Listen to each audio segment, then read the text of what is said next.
Hello, Charlie here. Welcome to the lesson. Today we are using scales to unlock the fretboard. I will explain a little bit more about what that means in a second.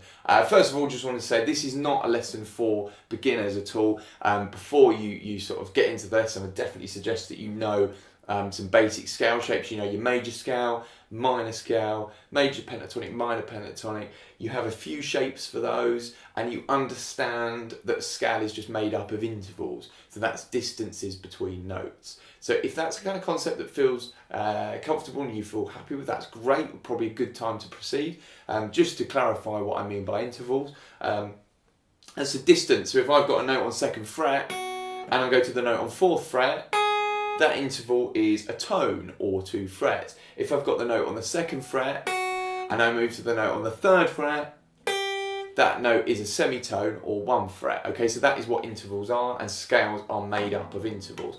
Ideally, on top of that, if you've got some understanding of how notes are, the order of notes, should we say, so if I go up E major scale, my notes go E, F sharp, G sharp, A, B, C sharp, D sharp and E.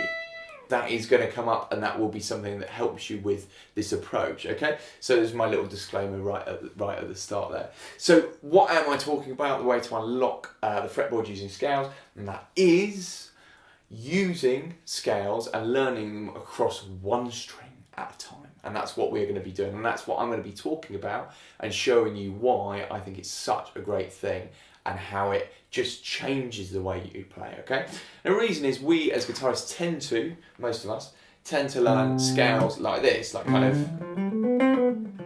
and then we move it up and we go grade, and then we might move it down,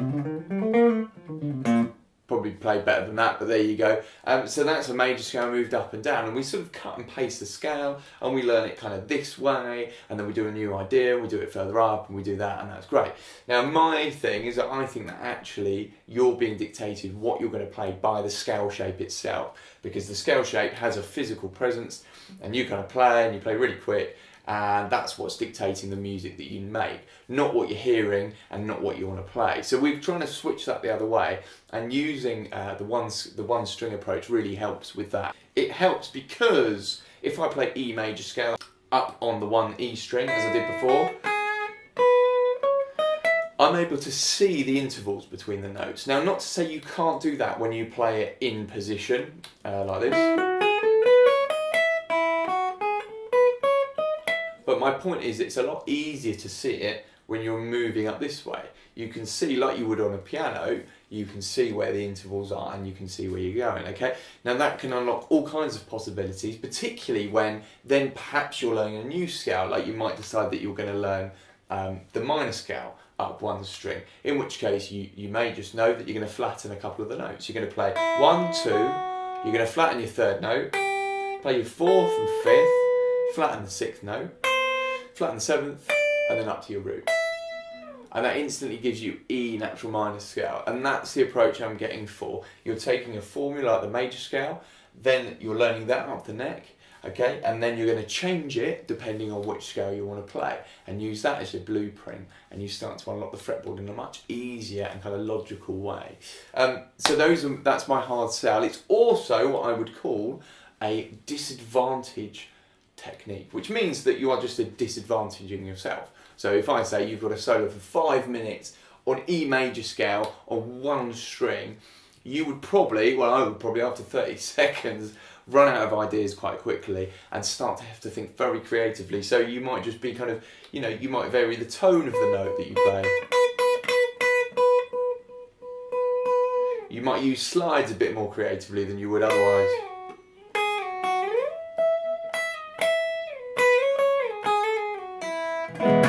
All kinds of things you might start to think. So it's that disadvantage exercise makes you're forced to think creatively, okay? Last thing, quick plug before I move on, this wonderful book by Mick Goodrick, which is called The Advancing Guitarist. He talks in great detail about the single string scale approach. In fact, it's where I kind of stole it from. Brilliant book.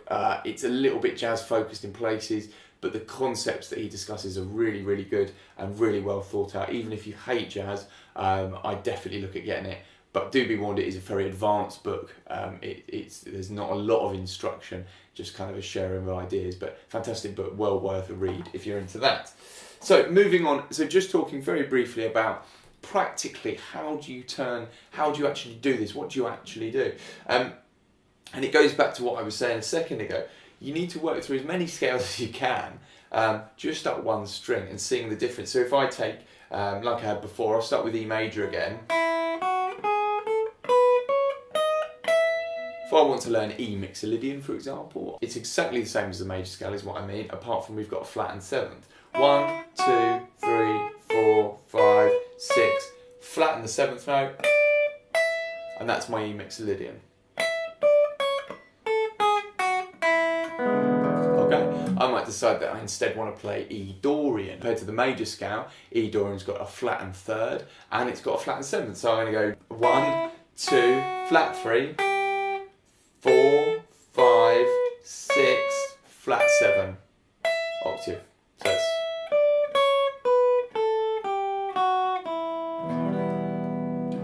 okay, or E Lydian. E Lydian's got a sharp 4. So it's going to go 1, 2, 3, sharp 4, 5, 6, 7, root.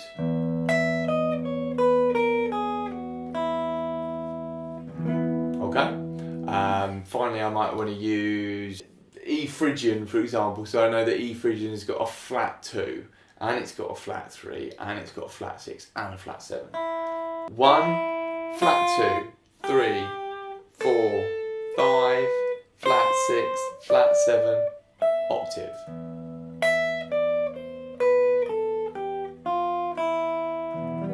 Okay?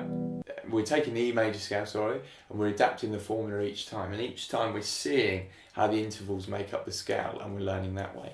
Now, to take things further, you should just improvise with these scales. Put a backing track on YouTube and put up E major and use one string. See how long you can go without driving yourself insane. Then try it for E Dorian, then try it for E natural minor, or E Phrygian, or E Lydian, all these modes. Maybe you're getting into modes, or even just your natural major and minor scales, and you can start to hear and use the scale in the most creative way. Finally, if you're feeling really flash, try it across 2 strings. So I'll do E major scale on the 2nd string. Okay, I'm going to just start from the B, C sharp, D sharp, E, F sharp, G sharp, A, B, C sharp, D sharp, and E.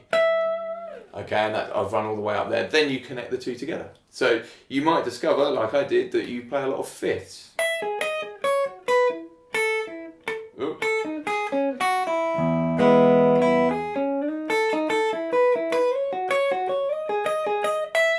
Okay, you start to see how the 2 notes connect together. Not something that you would probably do where you're just playing up and down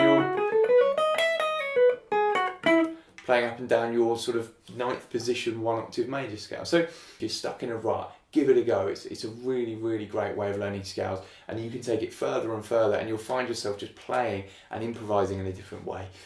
Cool guys, really enjoyed it. I hope you did too, and I hope to see you soon. Cheers.